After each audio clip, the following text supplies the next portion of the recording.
Good evening, everybody. I am John O'Loughlin. Welcome to my channel. It's called Macduff Lives. And tonight, once again, a guest from EIR, the Executive Intelligence Review, the Schiller Institute, and the Larouche organization, who have been kind enough to visit with us every Friday night now for almost 3 months. And it's really an honor to have these experts and very good speakers and people that organize rallies and thoughts and get out into the streets like people my generation used to do, to really inspire people that we can do better, we can change, we can have the dreams that we want for everybody, but we have to get organized and change and study this material. And I think right now it could be a turning point. Helga Zepp-LaRouche thinks so. She's been very supportive of the idea of uh, inviting all the countries of the world to come into Afghanistan and to create a real development project. And so that's where I'd like to start tonight when we talk to our guest, Dennis Small. Dennis Small has been with the Schiller Institute now for I think 1971 is when he first joined up with Lyndon LaRouche. And so he's an insider. He's been in charge of their Latin American studies department. And right now, I'm I'm sure he has tons of more credentials to his name, but I will forego trying to remember all of them and introduce you to Dennis Small tonight. Hello, Dennis. Hi, John. How are you? Thanks for having me on board once again. Well, yeah, it's been a pleasure each time, and I learned so much. So tonight, I thought, since everybody is really kind of I guess one of my most faithful chat participants, Corky Goss, is here, and he says he's a bit nervy tonight. How are you doing? But nervy in the sense of I'm a little nervous too. I think it looks like Joe Biden is proving himself to be completely incompetent, and that the disaster in Afghanistan is just beginning to unfold, and it's yeah, it makes me nervous about well, where's this country going? Where's our country going? Maybe we could start with your thoughts about was this as bad a disaster as it looks? Oh, it was a bad disaster, but it's nothing at all like where this is going to go if we don't do a complete 180-degree about-face. The necessary policy is something that the LaRouche movement has been laying out for quite some time, and I want to just start off by inviting everyone watching this to participate in an international webcast tomorrow at noon. You can see the invitation there on the screen, the Schiller Institute on Afghanistan, Opportunity for a New Epoch for Mankind. And this is going to be a follow-up discussion on a discussion that was held 2 weeks ago, also organized by the Schiller Institute, which had participants from all of the crucial parties to actually not only pull the chestnuts out of the fire in Afghanistan, but to actually bring about a change on a world scale. There were representatives from China, from Pakistan, from Russia, very importantly, from the United States, and so on and so forth, to discuss the issue of how do we actually take what is a very dangerous situation around Afghanistan, which is what has been a very problematic area, could become much, much worse, and sink completely into a drug trade, a terrorism trade center, and so on, and a geopolitical destabilization of China and Russia, which would be a terrible idea. Or alternately, given the gravity of the situation, an opportunity to cooperate with China, with Russia, with India, with Pakistan, Iran, the neighbors, in the Belt and Road Initiative that the Chinese have launched, but as an open-ended global infrastructure project. The issue in Afghanistan, as with everywhere in the world, is straightforward. Peace through development, with the emphasis on through. You cannot bring about peace, you cannot solve these problems unless you actually have development. And so we have an opportunity to pull together in that area of the world a crucial case study of the American system of economics, the idea of Hamilton and Lincoln and what we had originally based the United States on, which is develop the infrastructure, develop the industrial economy, raise the standard of living, and solve any existing political differences or ideological problems in that framework.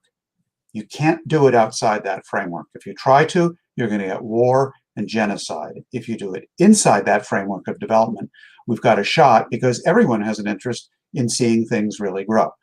So I think that tomorrow's discussion will be extremely important. One of the important speakers besides Helga Larouche is going to be Pino Arlacchi, who is an Italian. He's currently a member of Parliament, the European Parliament for Italy, but he was the head of the United Nations Office on Drug Control during the period around the year 2000 with special responsibility for Afghanistan. And he's got some serious ideas about how you can deal with the situation there and address what is otherwise a really big problem, which is the opium. This is the opium and heroin center of the world.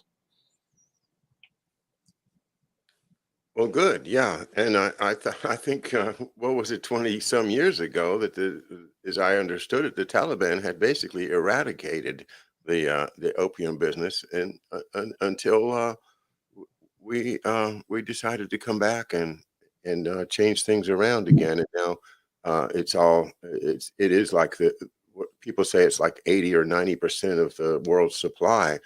But and a lot of people talk about that, and it's the first thing that comes to a lot of minds about Afghanistan is, hey, where are they going to get the dope from? You know, if Afghanistan falls, the CIA is going to have to go find someplace else to get their dope, and we have I don't know, I to me it just resonates Vietnam. It just resonates the end of Vietnam, and one of the things that I have learned is how that Golden Triangle, didn't need Saigon anymore, and so that's one of the reasons that allows them to fold it up. And I think they've gotten something.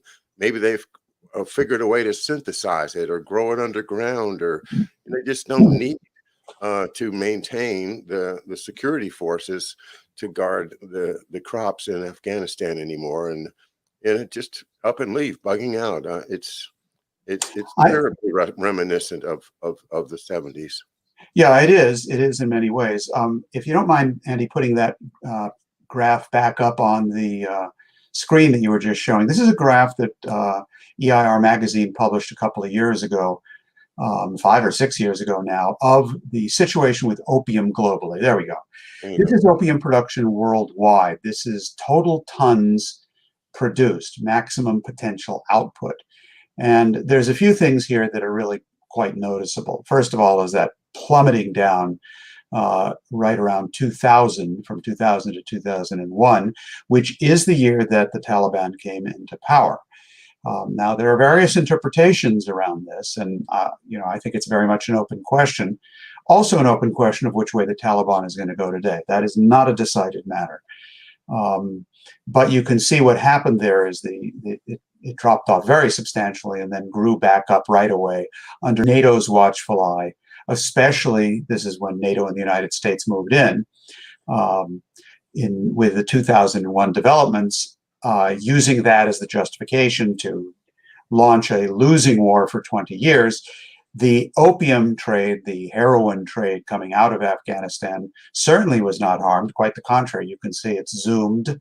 And especially the southern province of Helmand province is critical now. As you probably know, each of the NATO countries was given a particular area of Afghanistan to be responsible for.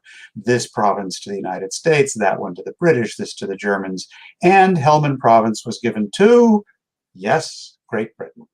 So the British, as usual, were right on top of Gulf Inc. Wow. Because that's where the Pashtuns are from, if I recall, right along the border between Pakistan and Afghanistan. Yeah, I think that it's really important to keep our eye on the fact that this is much bigger than an Afghan question. This is much bigger than the Pashtuns. This is much bigger than Pakistan.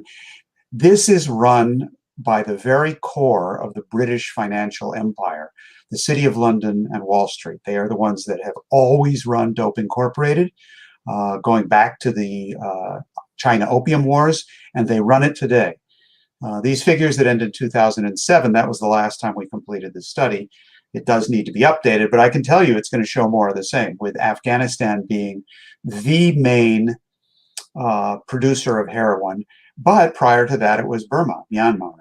And the doping apparatus, if they get shut down in Afghanistan, they're going to make every effort to relocate and go somewhere else, whether it's Burma or anywhere they can. In Latin America, this is what they do with the cocaine question. As soon as you get a good government in one country, you got 3 cocaine or coca producing countries in Iberoamerica, Bolivia, Peru, and Colombia. And when you get a good government in one of those countries, like the Fujimori government in Peru, who really cracked down on the coca question and was starting to move in a good direction on economics in conjunction with Larouche, that's when they overthrew him, courtesy of Madeleine Albright and George Soros and that whole Project Democracy apparatus. But when Peru cracked down, Dope Inc., just moved to the next town over in another country to get the production back up. So what you're actually dealing with here, and this is, I think, the bottom line on the Afghan question, you're dealing in Afghanistan, as you are worldwide, with a war between 2 systems. It's exactly what Kerry said in the 19th century. This is a war between 2 systems, a British system of looting and colonialism and pillage. Now we would add the drug trade to that, versus the American system of Hamilton and Washington and Lincoln and so on, built on infrastructure development and the development of the productive powers of labor. So that's what's actually being fought out here. If you consider the drug side of it that I was just mentioning, and you saw the graphs there, it's pretty clear. It's above 80% of world production now comes from Afghanistan. That's one system. That's the British system. The other potential system is the world land bridge, is the possibility which the Chinese have promoted and which the United States should get on board with, to do exactly this, what you see on your screen here. This is a global infrastructure project which the Chinese have proposed as the Belt and Road Initiative. They're carrying it out, and which the Larouche movement not only proposed prior to the Chinese, but have elaborated. We presented detailed studies of different areas, different major projects, how to link the entire world together in infrastructure development and raising the standard of living. If you want to destroy Dope Inc., you've got to build this kind of system, and it's doable.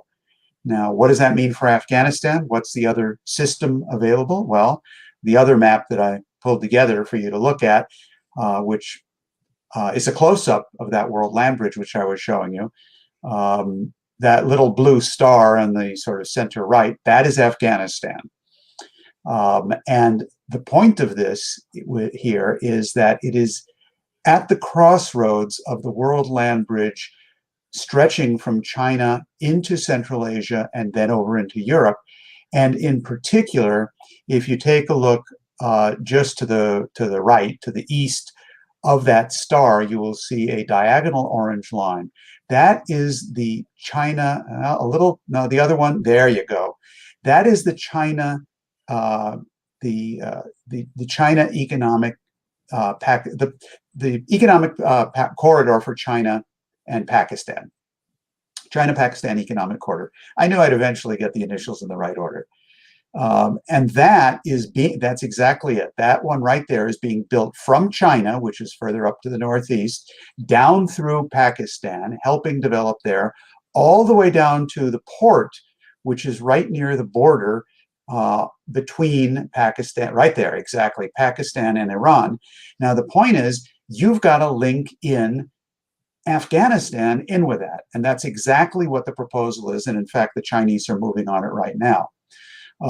Those orange lines that you see next to the blue star inside Afghanistan are to be built. They do not now exist. But you can, and we have to build an east-west link and a southern connection as well to link Afghanistan to the outside world and bring development into an area that's otherwise been destroyed by 40 years of war, 20 years from the Soviet Union and 20 years now from the US and NATO. So that's the other system that you're looking at. That's the American system. The British system was the drugs. And those are the two alternatives that are actually on the table for Afghanistan. And we think, Helga Zepp-LaRouche has stated, and it is the case, that the situation around Afghanistan opens the door to a major change globally. Because if we can pull it together there with the United States, joining with China, joining with Russia, to stabilize that situation, then you're going to have a situation that will function on a world scale as well. There's big opposition. It's the City of London. It's Wall Street. But they're in very bad shape. They're going bankrupt. They have a bankrupt system. And I think that the collapse of the institutions, the collapse of the military power that goes with that, is what we're seeing played out in Afghanistan now. This is not, I repeat, not a global conspiracy to deliberately depart Afghanistan and do something else worse. This is a defeat, a major defeat for the entire strategy of the British Empire, of geopolitical wars, perpetual wars that didn't work. Now, of course, they're going to try to play this to their benefit. But it opens up a door of opportunity, which we can and we have to absolutely take advantage of. And I think what we've shown in the seminars that we've held over this recent period is that there are very important forces around the world in different countries that are not only willing to do that and work with the United States, but are looking to the Larouche movement as the kind of force in this country that actually speaks sanity. And if we can get enough people joining that approach, we are in a position to bring about a total change in the world paradigm before this all swallows us up in total devastation. War, nuclear war, pandemics, economic collapse, you name it. That's what's waiting at our door if we don't break from the British system. So that's how we're looking at the strategic situation right now. Very optimistic in an extraordinarily dangerous situation. Folks, if you're not aware, the book Dope Inc., published by I believe they're published by EIR. Yeah. Yes, and Dennis Small is one of the principal authors of that book. So we are hearing it directly from Dennis. And aside from that, the history that I know a little bit of is of the British, how they, especially right in that part of the world, when they drew national boundaries, instead of drawing them in such a way as to respect the tribal elements and the natural cultural affinities, they did the opposite. They drew the lines right through the middle of the cultures. And the first most famous example of that is Punjab, which was cut in half. And the other one is the land called the Pashto or Pashtun people, and they were cut in half between Afghanistan and Pakistan. And there are numerous other examples of that in the area. It's the obvious way of control, of putting a dictator in charge and then letting the two sides of the people antagonize. That system is also a British trademark. Is this something that can be addressed or should be addressed? Or is it more likely that the country is now homogenized with all the different tribes mingled together so that you can, do you think, is Afghanistan going to stand as a nation, or is it actually still just a collection of different tribal elements that sometimes work together? Well, this is the big question, because your description of the British strategy is spot on. I mean, that is exactly how they functioned over centuries, not just decades, in every single part of the world, to deliberately incite and create geopolitical circumstances in which they can get the two sides fighting, and then they can govern that fight from above, laugh all the way to the bank, in other words. And they do that on the basis of defining people's identity as narrowly as possible. They tell people, oh, you're not a human being. You're not part of the human race. You're a white person. You're a black person. You're a yellow person. You're a purple person.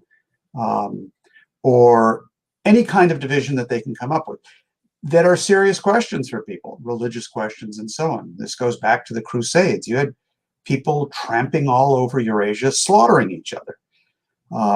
For whose benefit? You had, Christians murdering Muslims and Muslims against Jews and expelling people from Spain because of their religious beliefs. And then right in the heart of Europe, the 100 Years' War, culminating in the 30 Years' War of Protestants against Catholics. And the way the British and their predecessors, like the Venetian Empire and the Roman Empire before them, is you play one side against another by narrowing down their self-conception as to who they are. They define themselves as, well, I'm against you. I hate you. And I mean, like, John, you and I could be going to war because you have a mustache and I do not. Of course, I could grow a mustache. It would take me 2 to 3 years, but I might have something plausible there, and then we could agree. But kidding aside, this is really serious stuff, because groups are manipulated on things which are very close to their heart, things that matter to them, but in a way that they fight against others. The way the 30 Years' War was settled in Europe, and this is the only way you can settle these things, was with the Peace of Westphalia, which said, we have a higher common interest. And if we keep killing each other, whoever the winner is not going to be able to be here to enjoy the spoils of war. We're just going to have wiped each other out. And what we have to do is find those areas where we have a common interest. So what's going to happen in Afghanistan? I don't know, but that's the issue. If you have a collapsing economy, there's almost no way you can get competing groups to work together, because they'll be fighting, for example, over a diminishing number of jobs, blacks against white, Hispanics against blacks, and so on and so forth. But if you have the tide that raises all boats, as Kennedy was fond of saying, if you have economic expansion, if you can bring that about, then you'll find that people will be able to work together and find the basis of their common interests and realize that those other issues can be resolved along the way. Which way Afghanistan? I don't know. I'm relatively optimistic, because their neighbors understand what the issue is, number one. Number two, Afghanistan, something which is unknown to almost all of us in the West, has a long, and not just Afghanistan, that whole region, Uzbekistan and so on, has a long, extremely rich history of cultural renaissance, of mighty intellectual figures. They were known as the land of 1,000 cities in Afghanistan. They weren't known then as the cemetery of empires, the graveyard of empires. They were cities. There was not always a desert. There was growth. They had done things. And so this is in the cultural tradition there. It's different than what we might have in the United States or in Nigeria or in Russia, but there is a common basis. So if we can get this land bridge framework pulled together, then I am optimistic that what are now warring tribes will look at each other and say, well, we've got a common interest. Let's work together. You guys are good at that. We're good at this. Let's both put our shoulders to the wheel. So I think that's what the issue is here, and get people to be able to define their sense of identity as something bigger than the narrow piece of land, the blood and soil, which the British have always promoted historically, as you were pointing out. Yeah, and one wonders why. What are the really good reasons that even the British would oppose such an idea at this point? Because with their financial system, the Wall Street British financial system, as your chart shows so clearly, on the brink of hyperinflation and collapse, this is a project that they could benefit from if they were to get into it on the financing side and say, here, we've still got some credit over here in the Wall Street banks and the City of London banks. We can finance this stuff and maybe save ourselves along the way. But no, I don't think that that's the plan. I think that as historically that this British Wall Street uh, banking cabal is not interested in any development anywhere else except for where they already uh, own the facilities, like all the ports, for instance, and places that they can exploit the resources without having to enrich the people.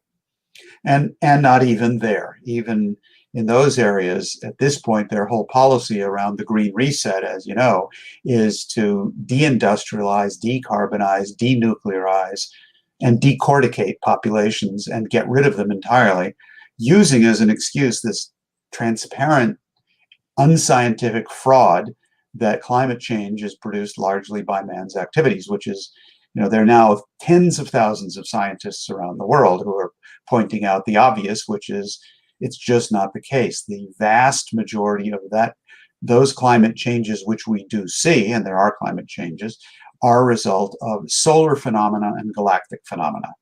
The degree to which the electromagnetic field of the Earth affects solar rays and cosmic rays and so on.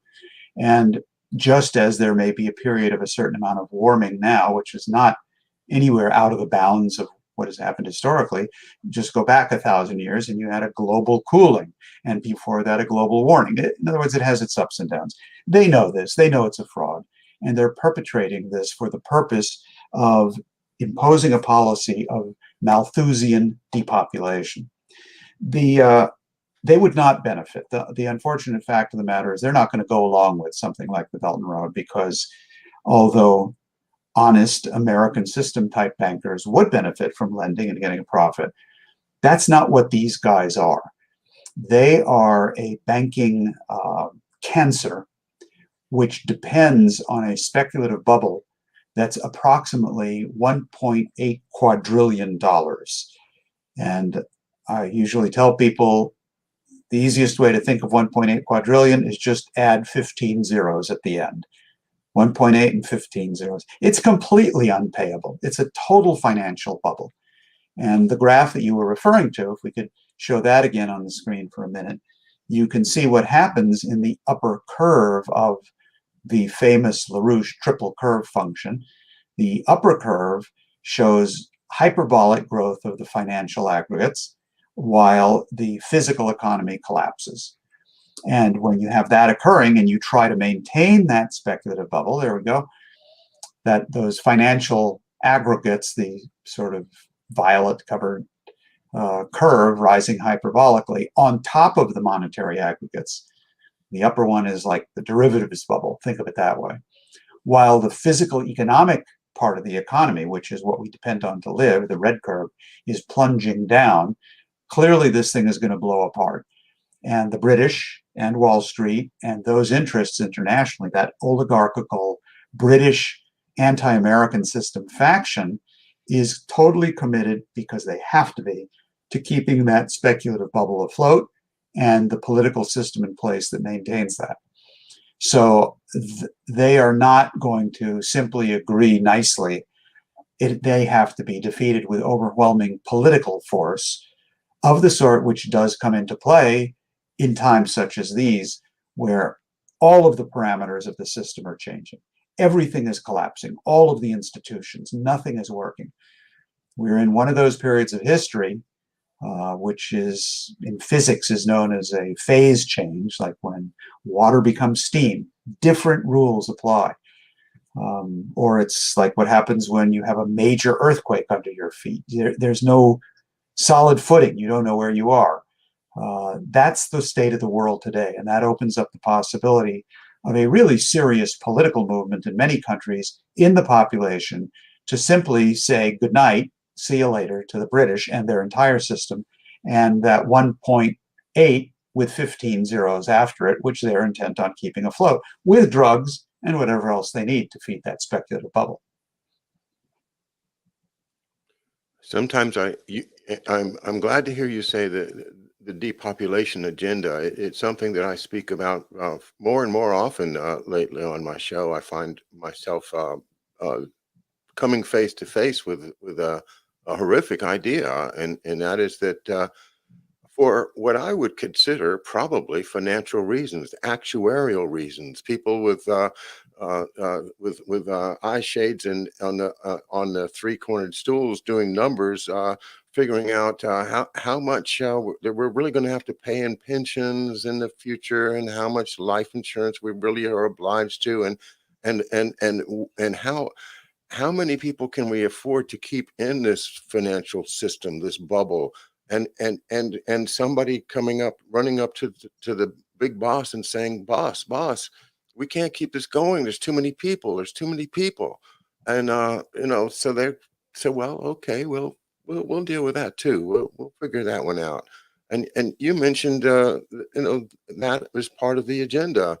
Uh, I'm I am I'd like to hear a little bit more about what you think about that. Is this a British idea that there's too many people, and why would that be so important to them? Well, today it is a British idea, but it has far deeper roots than that historically. I mean, you're right. There are people who, the way Lyndon LaRouche used to describe it, is these IMF banker types and accountants kill more people with a pencil by writing them off than Hitler did in Nazi Germany. And mind you, Hitler was a product of the exact same banking interests. It was the British banks that put Hitler in, controlled by Hjalmar Schacht, his finance minister, with perfectly Keynesian policies, by the way. In fact, parenthetically, Keynes, in the introduction to the first German edition of his famous economic textbooks, The General Theory, which every economic student has crammed into both ears at the same time. I got a B. Well, I read the textbook the night before the test, and I got a B. Yeah, there you go. Okay, and I hope you forgot it the next day. You obviously did. Completely forgot it. Yeah, or you wouldn't be it's saying worthless. What are you talking about? But Keynes, in his General Theory, in the introduction to the book of 1938, which is the first German edition, 38, right in the middle of Hitler, says my policies are better applied to a totalitarian system like you have in Germany than to a democracy. And that's what the guy said. Yeah. And Lyndon LaRouche debated the top representative of the Keynesians in the United States in 1971, Abba Lerner, who is a professor at Queens College. And Lyndon LaRouche just mopped the floor with the guy when he got him, under the pressure of the debate, to admit, and what he said was, well, if they had adopted Schacht's policies earlier on, Hitler would not have been necessary, right? So here you have the Keynesians, originally Keynes, then Abba Lerner, a neo-Keynesian, backing Schacht and Hitler. And let's not forget, there's a picture. In that context, let's not forget that also Milton Friedman, supposedly the opposite number to the Keynesians, the Friedmanites from the Chicago School, Milton Friedman also came to the public defense of Hjalmar Schacht as representing the proper policies that are needed in the domain of economics. So you got a lot of these people doing that, and it was certainly a fair comment, I thought, of LaRouche to say that with pencils and just writing the numbers down and saying what they can and can't do, they have in fact killed more people than the concentration camps, which was horrendous enough. Now, but it goes a little deeper than that, John. I think the point is that they don't promote Malthusian depopulation because of their economic policies and their numbers and their accounting. It's the other way around. It's a profound commitment and belief in Malthusianism and depopulation, which is behind the economic policies that they choose and select, or like this green reset. Wow, do I agree with you. I'm so glad to hear you say that. Now take it back to Malthus himself, who was not the one who originated all of these ideas, but he's the most popularized one back in whatever it was, the 17th century. I forget my dates. I'm sure Andy's going to pull them up on the screen, and that'll save me further embarrassment on the subject of the years of Malthus. I'm going to say it was in the 18th century, 17 something or other. So what Malthus was pushing was the idea that there is no way that production, such as food, can keep up with population growth, because population growth is geometric, as we all know. Whew. Okay, saved on that one. 1766. All right, there we go. And his book was 1798, An Essay on the Principles of Population. All of these books, by the way, that one included, written against the American Revolution, as was Adam Smith's Wealth of Nations, whose publication date is very easy to recall. It's 1776. And it was written as a British intelligence tract against the American Revolution. Americans who say our system is based on Adam Smith capitalism, they have no idea how big an irony that is. Smith was used and deployed, like Malthus, by the British to destroy or try to destroy the American Revolution. Back to Malthus. His argument is that the human population grows geometrically. After all, we reproduce like rabbits, and although more slowly. But the production of food does not grow geometrically, but only arithmetically. Therefore, sooner or later, you get more people than food, and you have famine, war, depopulation, and so on. So, there have been more and more sophisticated, complex versions of this presented over the years. You had Bertrand Russell in the 1950s completely praising Malthus and saying the biggest problem is overpopulation. We have to do something about it. Then you had Prince Philip, who promoted the exact same idea. I'd like to be a virus, he said, to come back and try to help get rid of the population. And now we have the whole green ideology, which says the same thing. We don't have the carrying capacity to do that because man's production only increases arithmetically. Now, this has been proven wrong again and again and again and again over history, because man is not like other species. We have a mind, we have creativity, we've got classical music, we've got science, we have our Einsteins, we have our Vernadskis, and you can develop scientific breakthroughs that bring technology development. And therefore, the growth of food in all areas of the economy is not linear and arithmetic, but is expanded enormously by orders of magnitude because of technology.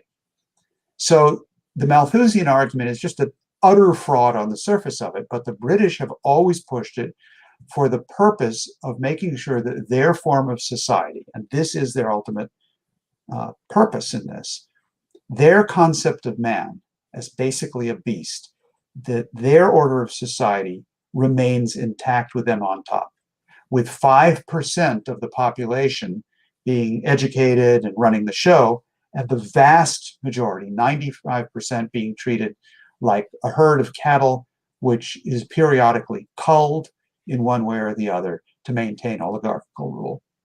So that's where this comes from. It's a hard thing to wrap your mind around, because when a normal person thinks about that, you can't imagine that anyone would actually believe that you should just wipe out 2/3 of the population. Where are you coming from? But that is how they think. And that is the nature of their approach to things. So the enemy that we're really dealing with here is a concept of man which is totally alien to what we actually are. And that's what can be turned around if we take advantage of situations like Afghanistan, which we're discussing today. I was thinking of it today. The problem is not that the world cannot sustain 8 billion people. The problem is that the financial system as it stands today cannot sustain 8 billion people.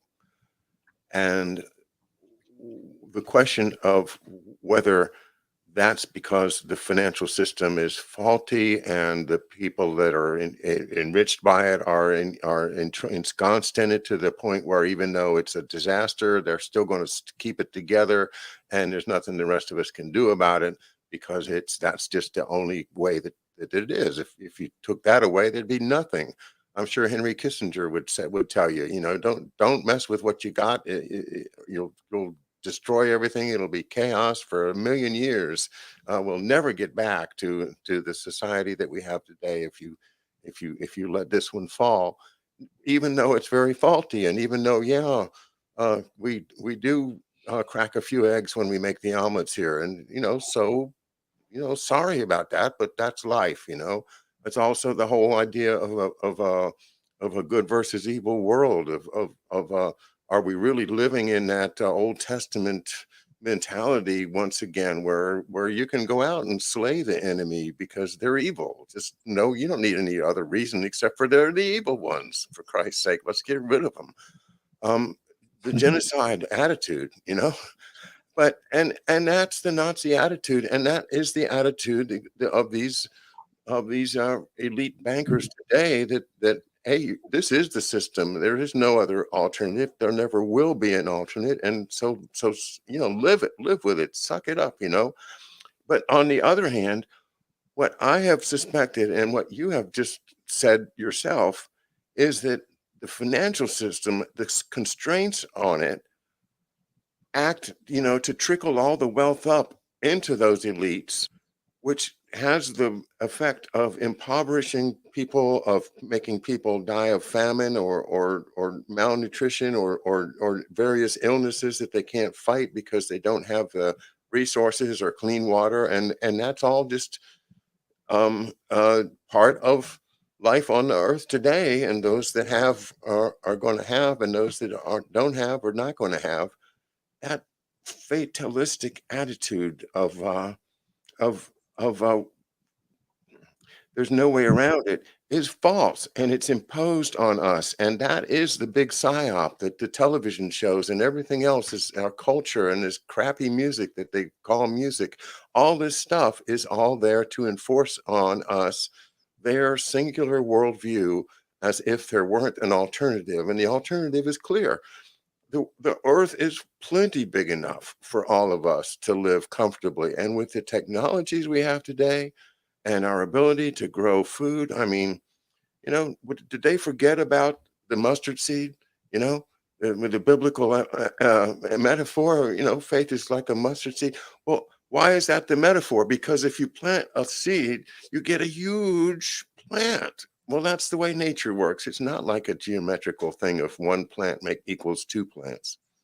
And not just the Earth, but there's the whole solar system. Why should man be limited to Earth alone? This is just a tiny speck in the universe. We need to learn so much. We need to go out. We need to go to Mars. We need to go to the moon as an industrial base to then go to Mars.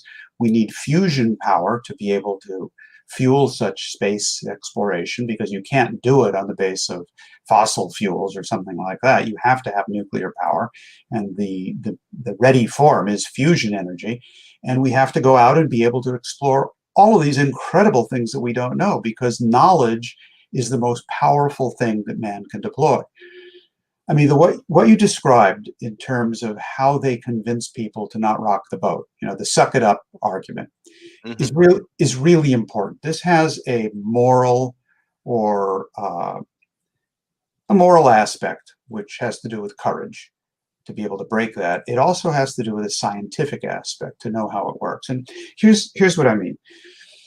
That argument was used in the concentration camps. Listen, you're here, make the best of it. There's no getting out. There's no way anyone is getting out of here. There's no possibility of changing things. You may not like it, but suck it up and make the best of it. Or the people on the sinking Titanic, right, whose entire preoccupation and concern, even if they know it's going down, they get told, well, why don't you go for a good, stateroom on the Titanic? So what if it's going down? Enjoy it while you can.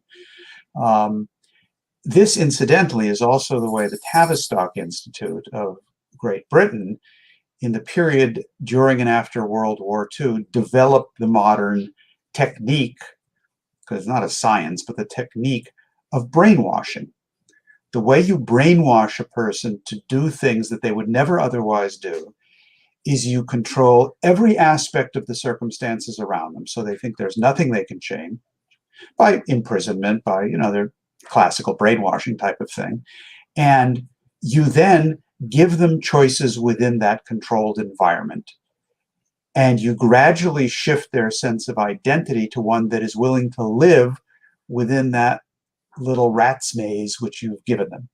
And that's how you brainwash a person. You brainwash a person to shift their identity from an expansive, creative, thinking, moral explorer of the universe down to someone who's prepared to accept, suck it up, and by the way, kill your neighbor.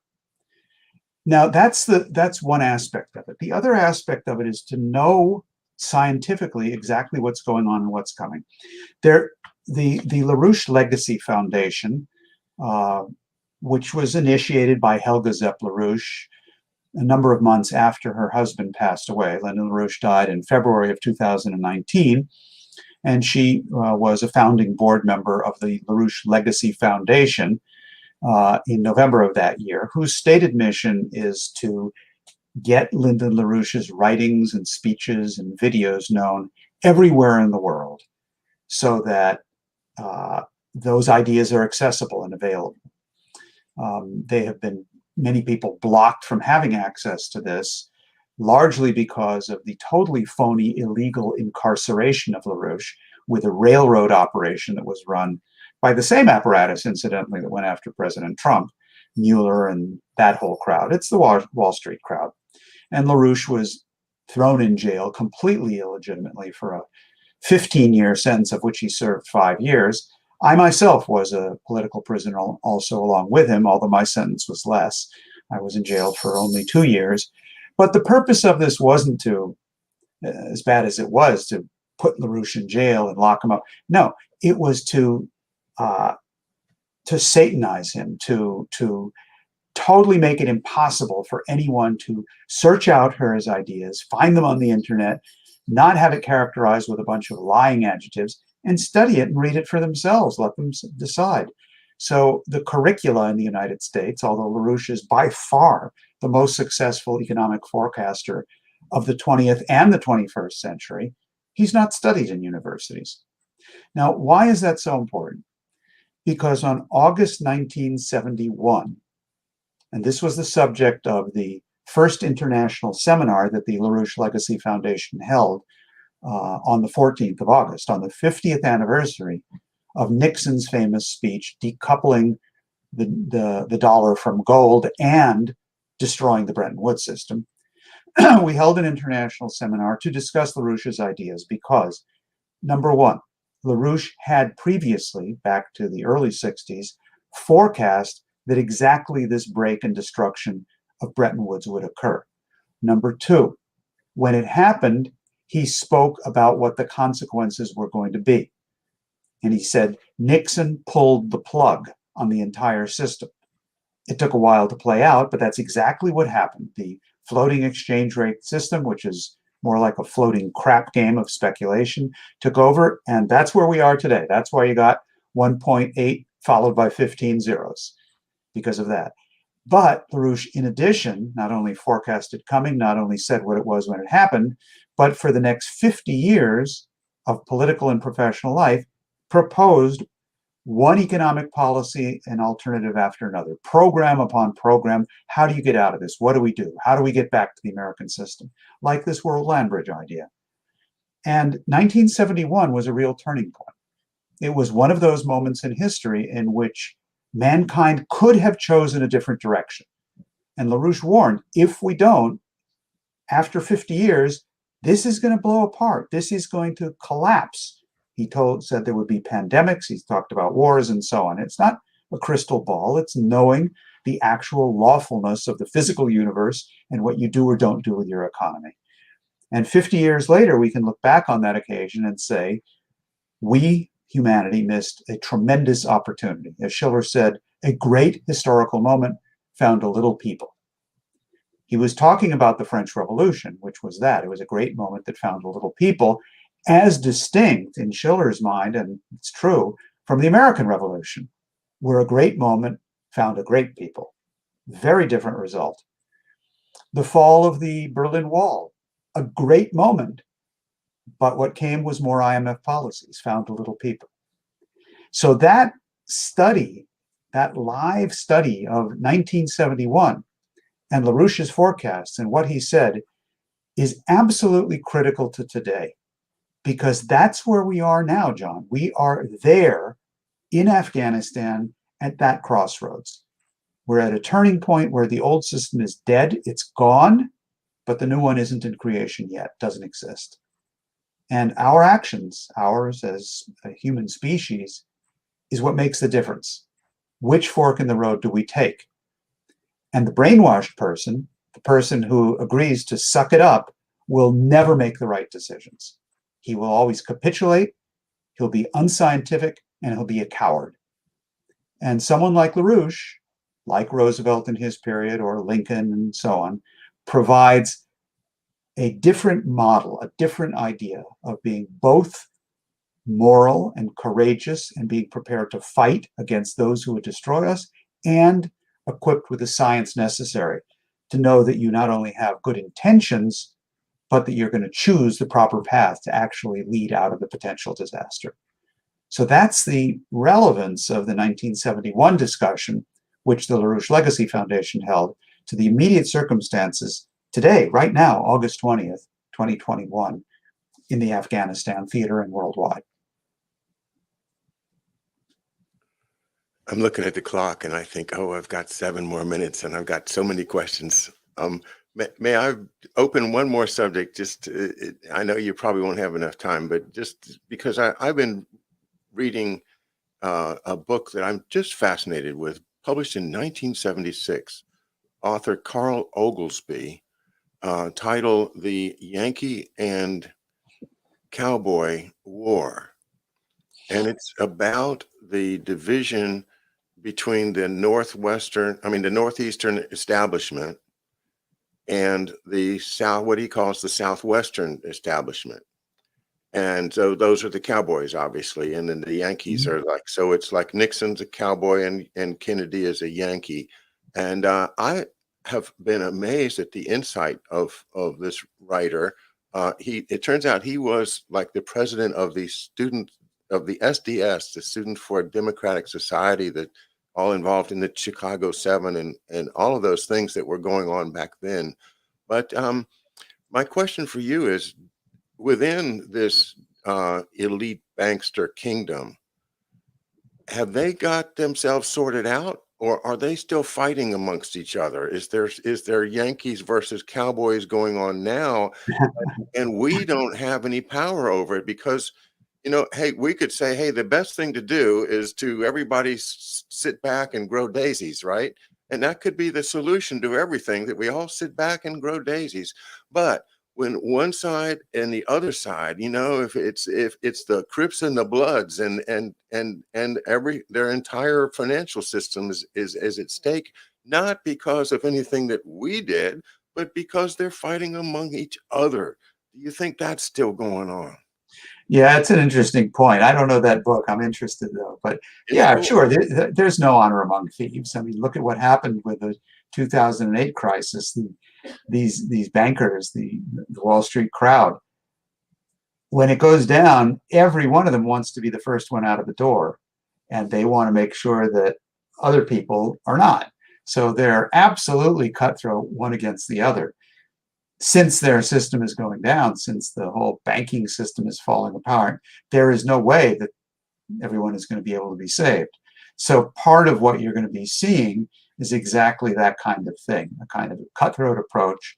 Factional warfare is inside as well. And the best, I don't know the specifics of that book, but I think the best thing to do is always, for analysis purposes, to understand what's going on, keep your eye fixed on the question is, what are the policies that they're recommending? What is their concept of man? Because if you've got two sides fighting, some people might say, well, let's choose, you know, devil A versus devil B. Never a good idea. That was Aristotle's view of morality. Aristotle is the one who coined the phrase, the lesser of two evils. That's Aristotle. Whereas Plato's view is, no, there is the good, and you have to fight for the good. So yeah, I think we're going to be seeing a lot of that stuff. Well, let's fight for the good. Yeah. Dennis Small, what a pleasure. I've really enjoyed this conversation, and I will look forward to the next time we get together. Have a great evening, and thanks to you, and thanks everyone at Schiller Institute Thanks to Marcia Maluk for helping to line up these great speakers for us here on EIR Friday at McDuff Lives. And remember the conference tomorrow. Let's see, what time does it start? 12 p.m. Eastern Time. Afghanistan, opportunity for a new epoch for mankind. Sounds good. It will be. Thanks, John. Always a pleasure. I enjoy speaking with you. Good night, everyone.